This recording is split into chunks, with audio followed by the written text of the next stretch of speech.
Hey everybody, welcome back to my channel. Once again, it is time for semifinal number 2 and predicting my 10 qualifiers, or the 10 songs that I think are going to qualify to get out of semi number 2 to join our other songs from semi 1 in the grand final. So let's dive in.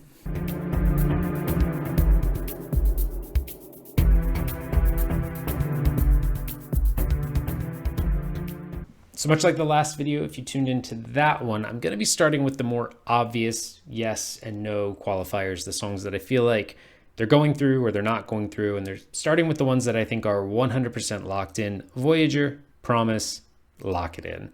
Closing the semifinal number 2, probably the best rock song of the competition. Look, I know Australia hasn't always had the best televote streaks, but this song is made for the televote. This song is going to rock. It is going to be a huge moment at the end of the show that everyone is going to remember. You know Australia is going to go for it. They internally selected them. They didn't even have a national final. They're going to make this work. I'm going to jump over to a song I don't think is going through. Look, as great of a performer as he is and as great as he sounds, if the song doesn't draw you in right away, which this one is, it can be a little scratchy at first until you listen to it a few times.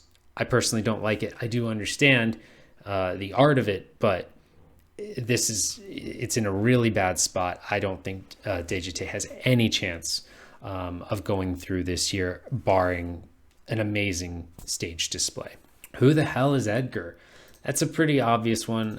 I still think this is everybody's dark horse to win the whole competition, right? If juries appreciate the message, that's the big if, that's the big but.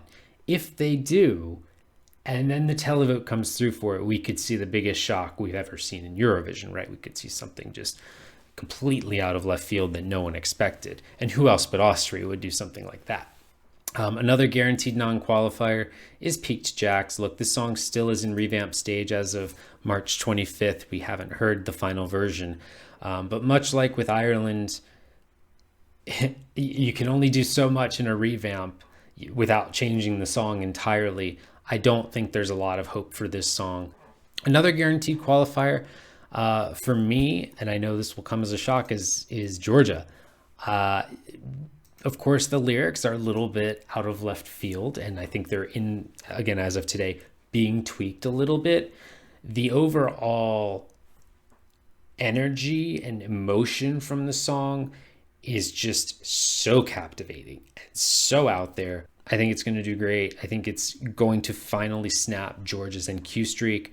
I think it could have been a little later in the running order to help it, but I don't think it's going to need it, especially with Peaked Jacks coming right after it and Joker out before it. She is going to absolutely shine out there. Another guaranteed qualifier for me is Andrew Lembro. He didn't even need a good running order. Greece is in this semi. He's Australian. Australia's in this semi. I'm going to put in quotation marks, generic or very simple structured pop songs like this one. And because there are so few of them, he ends up standing out. I mean, what are the odds, right?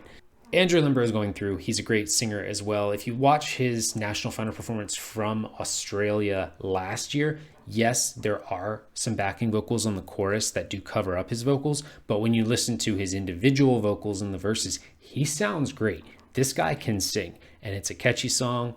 Send it through, no questions asked. This next one is going to get a lot of looks, and I know a lot of you are going to disagree, but y'all, Riley's going through. You can hate him all you want, and I'm also very tired of seeing all the hate for him on Twitter. This song is qualifying. It is the most immediately catchy song. It is repetitive. It will be an earworm.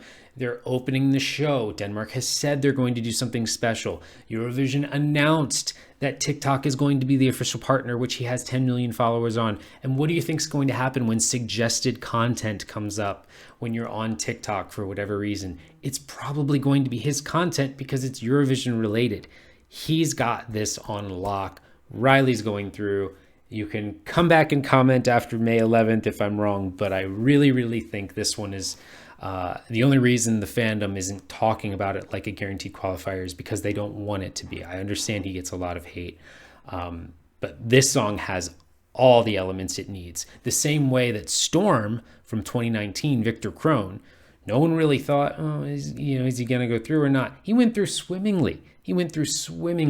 In that semifinal. I think he got like fourth. with a song where he's rhyming this with this that the fandom didn't really care for. So whether or not you care for the song Riley's going through, you can book that one in for sure. I think most of us can agree that semifinal 1 is a little bit more direct. This is where things start to get a little fishy. I actually don't think Albina is going to get through. I think she's going to get outshined actually by Monica directly after. I think Monica's song really has more. They're both kind of a very similar tempo and similar, not similar style of song, right? But compared to everything else around them, I think they're the most alike. Again, on first listen, I think people are going to prefer Stay over Duhe. So I think Albina will unfortunately NQ for Albania. Rounding out the second half here, I think Solo is going to NQ. I understand the Polish diaspora is strong a lot of years. Look, some live performances can't be saved, right? Can we all agree that Halo, as a recorded song from last year, is probably top 10 on most people's lists? I mean, a lot of people, including myself, loved that recorded version, and then the live just could not compete. So I think Blanca Solo, similar. I think Solo is even a weaker song overall than Halo was, and on top of that, I think her performance, I just don't know how she can get, really improve her performance in such a short period of time to be at a level where this could carry through. So I think Solo is also going home. I think Joker out. A lot of people have this pretty high on their rankings. I'm still kind of mid on it a little bit. It's a cool song. It's a very cool song. They seem like a very fun band, and I think their performance will be great. I don't think it's going to be as dominant as many Eurofans think. They seem to think it's going to swim through. I think it'll be like 5th, 6th, or 7th. It'll get through, but I don't think it's going to like dominate semifinal number 2. Bridges, to me, there's something missing. The big moment just isn't there for me. I don't know. The whole song feels a little too static for a ballad, which needs its low lows and its high highs. And this one just feels too steady and forgetful. I don't think Bridges is going to make the final. I think it's going to finish like 11th or 12th and just barely miss out. So I need 3 more qualifiers and a non-qualifier from these last 4. Future Lover is not for me, but I think it's for a lot of you. As said on Twitter and other YouTubers, the second is not the worst. Third is actually the worst, which is why I think Romania is way dead. I think Brunette does get through. Doesn't vibe with me. I'm not a fan of the song. I think Gustav is through. You know what? In a semifinal like this, where you're going to be kind of going all over the place, I think some comfort food, something a little more retro, a little just more fun and poppy, I think Gustav's going to find a way through. The same way we thought he had no chance in Belgium's national final, what did he do? Pulled a miracle out of that giant hat. He'll probably do it again.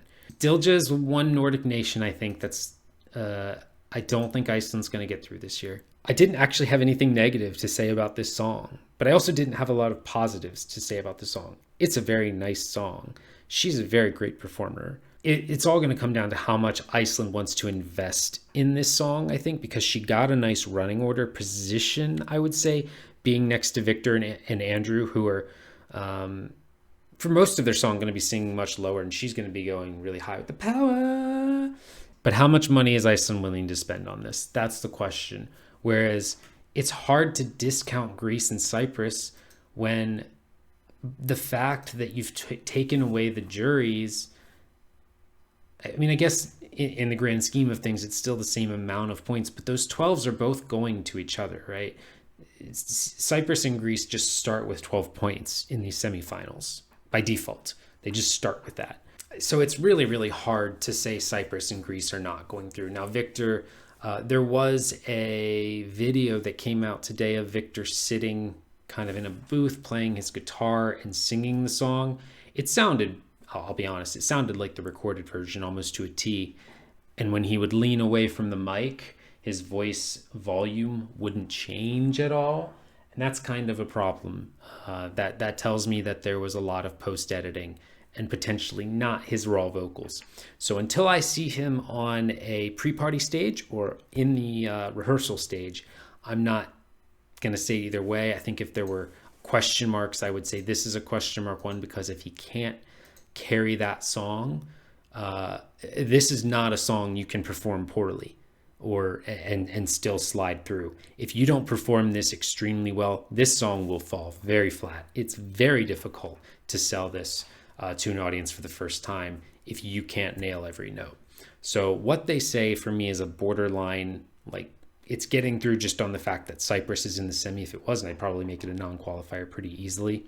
I think Brunette is still a questionable one. Yeah, I think that one's still questionable.